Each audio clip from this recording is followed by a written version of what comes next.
Good morning student. मैं अध्यापक मोहित सिंगला, राजकीय उच्च प्राथमिक विद्यालय दसूसर से।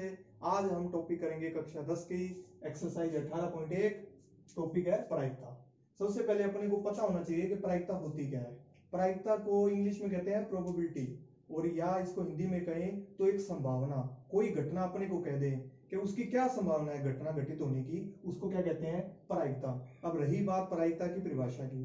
प्रायिकता की परिभाषा को हम ऐसे ले सकते हैं जैसे कोई भी घटना घटित हुई है, किसी घटना से जिससे उसके संभावित परिणाम होंगे ना, उससे अपने अनुमान से सूचना लेकर जो कोई घटना घटित होगी उसकी संभावना अपने को पता चलेगी। जैसे इसको अपने कह सकते हैं चांसेस भी मान सकते हैं। प्रायिकता एक प्रकार की क्या है, चांसेस। जैसे अपने एक पासे को फेंका, एक एग्जांपल लेते हैं कि एक पासे को फेंका और पासे को फेंकने पर अपने कहें कि मेरे पास क्या आना चाहिए, 2 नंबर, उसमें 2 आने चाहिए। तो वो 2 आने की संभावना को कैसे ज्ञात करेंगे, वो प्रायिकता से ज्ञात करेंगे। और रही बात प्रायिकता, प्रायिकता का सूत्र क्या होता है, पीई।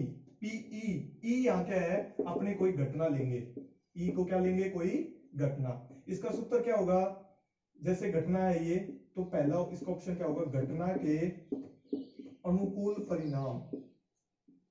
घटना के अनुकूल परिणाम बटा कुल संभावित परिणाम। कुल संभावित परिणाम, ये क्या है, प्रायिकता ज्ञात करने का सूत्र। कोई भी सवाल करेंगे सब में प्रायिकता वाले में ये सूत्र काम में लिया जाएगा। अब अपने को इसके बारे में पता होना चाहिए कि प्रायिकता में और क्या होता है। तो प्रायिकता में एक चीज क्या होती है, प्रायिकता हमेशा जीरो से कभी भी छोटी नहीं होगी। 0 हो सकती है लेकिन 0 से कभी भी छोटी नहीं होगी। और क्या हो सकती है, 1 से भी हमेशा छोटी होगी। 0 से तो बड़ी होगी और 1 से क्या होगी, छोटी। और 0 के बराबर भी हो सकती है और 1 के बराबर भी हो सकती है। अब बात आई 0 के बराबर प्रायिकता कब होगी। 0 के बराबर प्रायिकता तभी हो सकती है जब कोई भी घटना है वो उसके घटित होने की संभावना हो, बिल्कुल असंभव हो। यदि मैं आपको कह दूं कि मेरे पास 10 रुपए के 10 नोट है, 10 रुपए के 10 नोट है, और मैं अब इसको कह दूं मुझे क्या प्रायिकता ज्ञात करनी है कि मुझे 100 रुपए का एक नोट निकालना है। अब देखो अपने पास है 10 रुपए के 10 नोट है, तो 100 का नोट कहां से निकाल सकते हैं, ये घटना नहीं घटित हो सकती, तब उसकी प्रायिकता कितनी होगी, 0। अब प्रायिकता की बात करें 1, प्रायिकता का सर्वाधिक मान कितना होता है, 1। उसके बाद 1। अब यदि अपने मान लें एक घटना घटित होने की प्रायिकता क्या होगी, पीई। अब दूसरा ले लें कि घटना घटित नहीं होती, तो उसको कैसे शो करते हैं, उसके ऊपर बार का चिन्ह लगा देते हैं। ये क्या लिए, ई कोई घटना ली है, उसके घटित होने की प्रायिकता को क्या लिखेंगे, पीई। और घटना घटित नहीं होने की प्रायिकता को क्या लिखेंगे, पीई, उसके ऊपर बार। इन दोनों का योग हमेशा किसके बराबर होगा, 1 के बराबर होगा। ये हमेशा एग्जाम में पूछ सकते हैं इसमें कि दो घटना के घटित होने की प्रायिकता और घटना के नहीं घटित होने की प्रायिकताओं का योग हमेशा किसके बराबर होता है, 1 के बराबर होता है। उसके बाद अपने इसमें कुछ चीजें देख लें, जैसे अब बात करने हैं पासे की।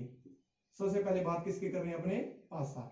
तो नॉर्मल अपने जब लूडो खेलते हैं तो उसमें एक पासा आता है, उससे संबंधित क्वेश्चन प्रायिकता में सोल्व किए जाते हैं। अपने को पता है पासे में कौन कौन से अंक आते हैं, 1 2 3 4 5 और 6। पासे में कम कितने अंक आ सकते हैं, 6 अंक आ सकते हैं। तो इसके कुल संभावित परिणाम कितने होंगे, एक पासे को उछालने पर, एक पासे को उछालने पर संभावित परिणाम कितने हो सकते हैं, 6 हो सकते हैं। ये बात किसकी थी, पासे की। उसके बाद बात करते हैं अपने सिक्के की। अपने सिक्के सभी जानते हैं, 1 रुपए 2 रुपए 5 रुपए का सिक्का सभी देखा हुआ है। अब सिक्के में क्या होता है, सिक्के से संबंधित प्रश्न किसके आते हैं, सिक्के संबंधित प्रश्न आते हैं हेड और टेल के। लेकिन इसमें अपने पास जो कि हिंदी है, इसमें नाम आता है चित्त और पट। आपको 2 नाम मिलेंगे, एक मिलेगा चित्त और एक मिलेगा पट। चित्त को कहते हैं इंग्लिश में हेड और पट को कहते हैं टेल। ये इतना समझ आया। अब देखो एक सिक्के में क्या आ सकता है, चित्त आएगा या पट, चित्त या पट आएगा।